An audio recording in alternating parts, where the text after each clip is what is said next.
The other day, I was watching a war movie with my family, and as expected, the screen was filled with chaos.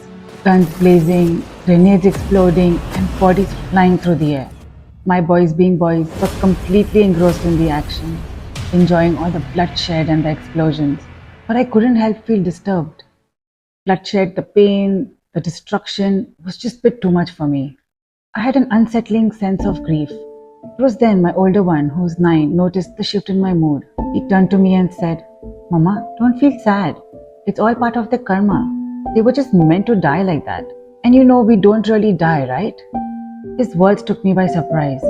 Here was my young child speaking with such clarity on something people spend a lifetime understanding about life, death, and what lies beyond. I guess he's been listening to me way more than I realized. But then he went a step further and he said to me, You know, Mama, when you die, I won't cry over it. At first, I was taken aback by a 9-year-old talking about death so matter of factly. But then I wasn't surprised.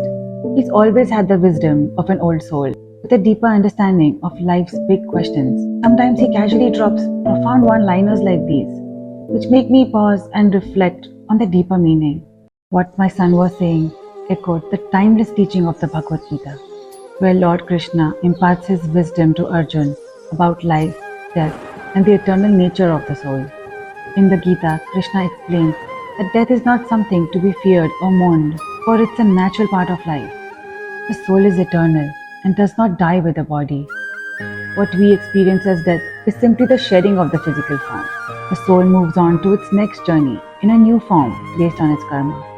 Krishna tells Arjun in chapter 2, verse 20 of the Bhagavad Gita, The soul is neither born, nor does it ever die, nor having once existed, does it ever cease to be. The soul is without birth, eternal, immortal, and ageless. It is not destroyed when the body is destroyed.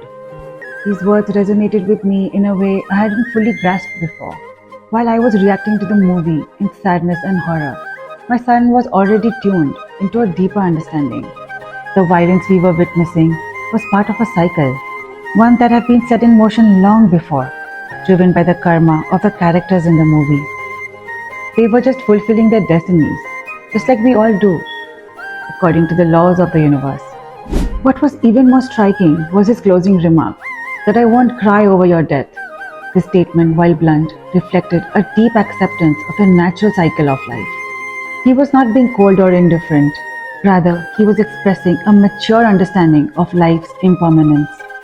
Death, in his eyes, was simply a transition, not an end. It was not something to mourn, but something to accept. Death, after all, is inevitable, but it is not to be feared. It's merely a change in form, a continuation of the soul's journey. Grief over death is often tied to our attachment to the physical world and our inability to see beyond it. When we view death from a spiritual perspective, as a mere transition of a soul, we are able to accept it with a sense of peace. As I reflected on my son's words and the teachings of Krishna, I realized that death is not a tragedy that we often make it out to be. It is a part of the cycle of existence, a part of the divine order. And when we truly understand this, we can embrace life and death with equanimity. Think about it. What if we lived our life without doubt that death is not the end? What if we truly believed that everything we are continues in some way? Would we still be so afraid? Would we still hold back from living fully? So my 9-year-old's profound perspective on life and death reminded me to see beyond this temporary physical world and remember the eternal truth, that the soul is never born and it never dies. It simply evolves and it simply moves on. The people we love may not always be physically present, but they're never truly gone.